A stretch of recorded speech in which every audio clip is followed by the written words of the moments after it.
सभी को प्रणाम। हम कर रहे हैं स्वाध्याय हर घर बने देव मंदिर और ज्ञान मंदिर। आइए गायत्री मंत्र विश्व कल्याण के भाव के साथ और स्वाध्याय को आगे बढ़ाते हैं। परम पूज्य गुरुदेव वंदना माता जी का दिव्य सूक्ष्म सानिध्य। ओम भूर्भुवः स्वः तत्सवितुर्वरेण्यं भर्गो देवस्य धीमहि धियो यो नः प्रचोदयात्।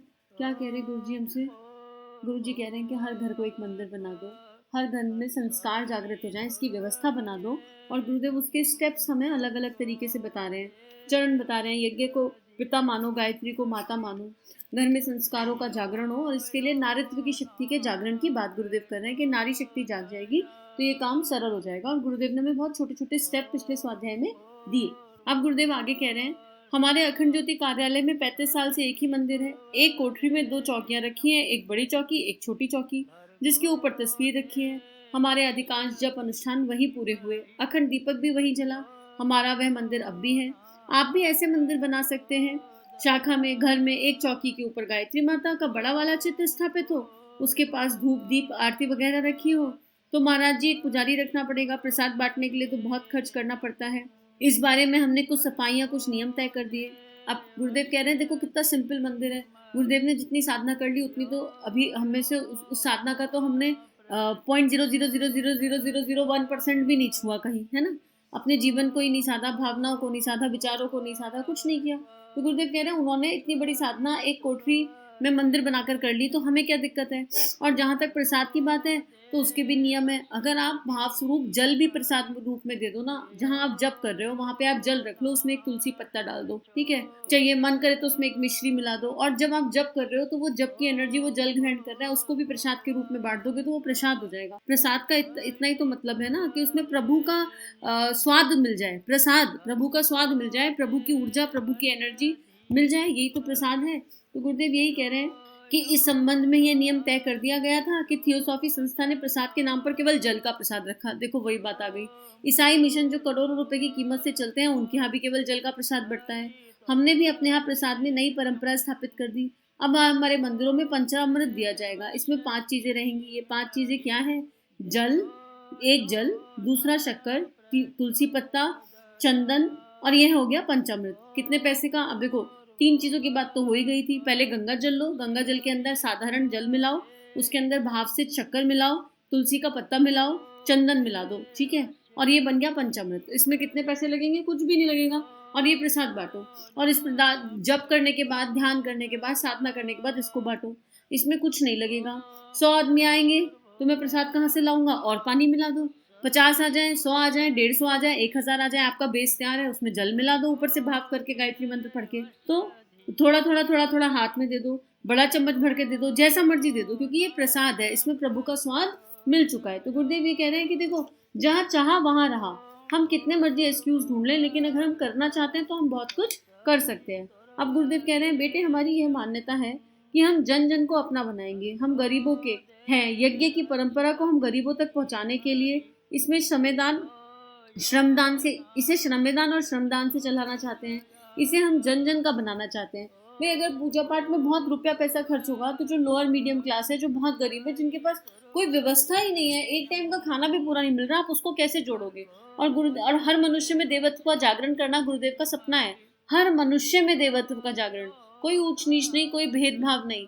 जो उस प्रकाश की किरण को अपने भीतर एब्जॉर्व करना चाहता है उसके लिए खड़े हैं। तो फिर ऐसी विधियां, ऐसी परंपरा, ऐसे कायदे कानून देने पड़ेंगे जहां पर कोई इफ एंड बट ना हो, जहां पर ये वाली समस्या ना आए कि हम कैसे करें, हम तो नहीं कर सकते, हमारे पास व्यवस्था नहीं है।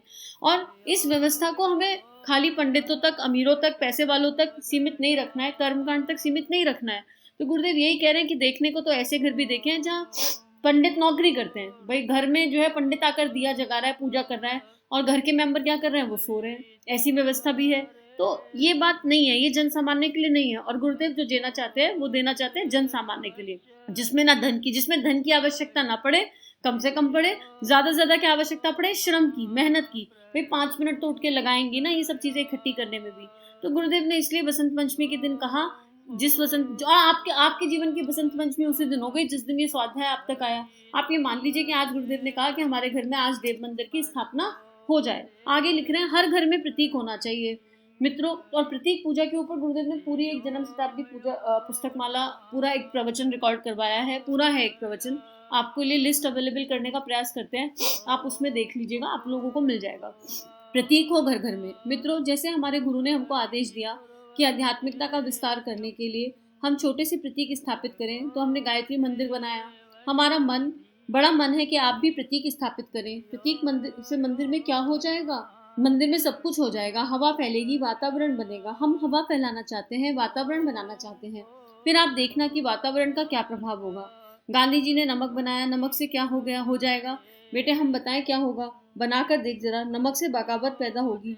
नमक से बगावत की बात ना होती तो अंग्रेज जरा भी ध्यान नहीं देते, नमक बनाएंगे, बना लीजिए, हमारा क्या बिगड़ता है, वे मना नहीं कर सकते थे। पर उन्होंने देखा कि इसमें तो बगावत का मादा है। हमारे मंदिरों के पीछे समर्थ गुरु रामदास की वृत्ति काम करती है, लोकमान्य तिलक की वृत्ति काम करती है, इसके पीछे हमारे बड़े बड़े ख्वाब हैं, बड़े बड़े सपने हैं। आप उंगली तो रखने दीजिए, फिर हम कलाई पकड़ लेंगे। आप कलाई भी पकड़ लेंगे, हाँ बेटे हम कलाई भी पकड़ लेंगे, उंगली रखने की जगह तो दे। अब देखो गुरुदेव कह रहे हैं एंट्री कहीं से तो होगी। छोटे बच्चे को सीधा सेंटेंस लिखना, पैराग्राफ लिखना नहीं सिखाया जाता है। छोटे बच्चे को स्टैंडिंग लाइन, स्लीपिंग लाइन से, और वो भी नहीं सिखाया जाता है, स्क्रिबलिंग से शुरू करवाया जाता है। बस खाली कॉपी दे दी, क्रेयॉन दे दिया और उस पर बच्चा रगड़ता रहता है। कॉपी भी फट जाती है कई बार, खराब भी हो जाती है कई बार, लेकिन शुरुआत तो वहीं से करते हैं ना। पेन पकड़ना तो आना चाहिए ना, वो शुरुआत तो है। तो गुरुदेव यही कह रहे हैं कि प्रतीक पूजा पूरी व्यवस्था बदल देगी, माहौल बदल देगी, वातावरण में चेंजेस आ जाएंगे। हम अपने घर में ये ना कहें कि इसे करने से क्या होगा, रखें तो सही। आप घर में एक बड़ा सा गायत्री माता का फोटो लगा के अपने बेडरूम में लगा दो और रात को इतना ही कर लो, रात को सोते टाइम माँ गायत्री का 24 गायत्री मंत्र, 5 गायत्री मंत्र, 11 गायत्री मंत्र बच्चों को करा के सुलाओ और बोलो बस माँ गायत्री का चिंतन, उनका ध्यान करते हुए सो जाएं। भावना करें कि उनकी गोदी में सो रहे हैं और माँ अपना स्नेह प्रेम लुटा रही है, इस भाव से सो जाएं। आप उसी से अंतर देख लोगे। प्रतीक है और उस प्रतीक में विज्ञान है, श्रद्धा है। फिर उसके रंगों का अर्थ बताइए, उसमें हंस दिखेगा, उसमें कमल दिखेगा, बच्चे बात करेंगे, पूछेंगे, जब बचपन से देखते रहेंगे उसका अर्थ पूछेंगे, जानेंगे, समझेंगे, इससे सब कुछ चेंज हो जाएगा। क्योंकि जो मूल है ना उसमें श्रद्धा विश्वास आस्था का जन्म हो जाएगा, और जहाँ मूल में श्रद्धा विश्वास और आस्था का जन्म हो गया वहाँ सब कुछ अपने आप हो गया। तो गुरुदेव यही कह रहे हैं आप शुरुआत करो, आप उंगली रखो, बाकी सब हम अपने आप कर लेंगे और बाकी सब कुछ अपने आप हो जाएगा। भाई जब बीज बोया जाता है तो उसको खोल खोल के तो नहीं देखा जाता ना कि वो पेड़ कब बन रहा है, वो कैसे बनेगा, उसमें से बस उसको पानी दिया जाता है, समय समय पर खाद पानी दिया जाता है, बीज अपने आप निकल के पौधा और पौधे से वृक्ष बन जाता है, उसे रोज रोज खोदा नहीं जाता। ऐसे ही ये बीज है, इस बीज की स्थापना कर देंगे अपने घरों में, और बीज की स्थापना घरों में हो गई तो हमारे घर से ही वो सुंदर लहराते हुए वृक्ष उग जाएंगे जो बिल्कुल सत्य का और धर्म का प्रतीक होंगे। हमारे बच्चे संस्कारी बनकर हमें ही नजर आएंगे। तो गुरुदेव यही कह रहे हैं आप अपने घर में गायत्री माता को जगह दें, यज्ञ की परंपरा को स्थान दें और फिर चमत्कार देखें। क्योंकि आपके बच्चे पूछेंगे मम्मी आप ये रोज अग्नि काहे जला देती हो, मम्मी आप ऐसा क्यों करती हो, पापा आप ऐसा क्यों करते हो। उस बहाने आप उन्हें नॉलेज देंगे, शिक्षा देंगे, अपने बच्चों को सब कुछ बताएंगे, ज्ञान बताएंगे, विज्ञान बताएंगे। लेकिन वो बताएंगे तो तब जब हमको खुद पता होगा। तो अपनी नॉलेज यहाँ पर गेन कीजिए, अपने आप सत्संग कीजिए, स्वाध्याय कीजिए। फिर मम्मी हाथ क्यों जोड़ना होता है, चंदन क्यों चढ़ाना होता है, नमन वंदन क्यों करना होता है, ये सारे प्रश्न आएंगे। और ये प्रश्न आएंगे ही आएंगे जब हम बचपन से देखेंगे। जैसे मेरे घर में एक गुरु कृपा से दिया जल रहा है, ठीक है, दिए की बहुत सारी मान्यताएं, दिए की बहुत सारी वैल्यूज हैं, बहुत सारी साइंटिफिक रीजनिंग है। लेकिन वो कब से जल रहा है, जब जो मुझे संतान मिली है, जो गुरुदेव का बच्चा मुझे मिला है, जिसको पालने की जिम्मेदारी मेरे ऊपर है, और वही पाल भी रहे हैं। जब वो 1.5 या 2 साल का था तो उसके मन में बड़े प्रश्न आए, लेकिन आज उसकी चेतना ये कहती है कि दिए के बिना घर नहीं हो सकता। जब अगर घर में दिया नहीं हो या कहीं जाते हैं और लौट के दिया नहीं आता है, 2-3 दिन एक्स्ट्रा हो जाते हैं, तो वो पूछता है दिया कब आएगा, उसे स्मरण आता है, उसके मन में वो संस्कार जन्म ले गया। ये मैं एक छोटा सा एग्जाम्पल दे रही हूँ आपको। तो ऐसी बहुत सारी चीजें हैं जो हम करेंगे तो हमारे घर में जो है माहौल क्रिएट होगा, वातावरण एनवायरनमेंट क्रिएट होगा, और उससे हमारे बच्चों में संस्कारों का जागरण होगा, आस्तिकता का जागरण होगा, श्रद्धा और विश्वास का जागरण होगा। हमारे राम और हमारे कृष्ण को लोग समझेंगे कि वो कौन थे, उनका तत्व दर्शन क्या था। उनको केवल सीरियल और एपिसोड तक सीमित नहीं रह जाएंगे, वो हमारे जगहों में, हमारे मनों में स्थापना जो है देव स्थापना हो जाएगी। तो आज के लिए इतना ही स्वाध्याय, आगे का कल करते हैं। हम सभी का जीवन परम पूज्य गुरुदेव वंदे माता जी गुरु शक्ति के दिव्य सूक्ष्म सानिध्य में मंगलमय है। सभी को प्रणाम।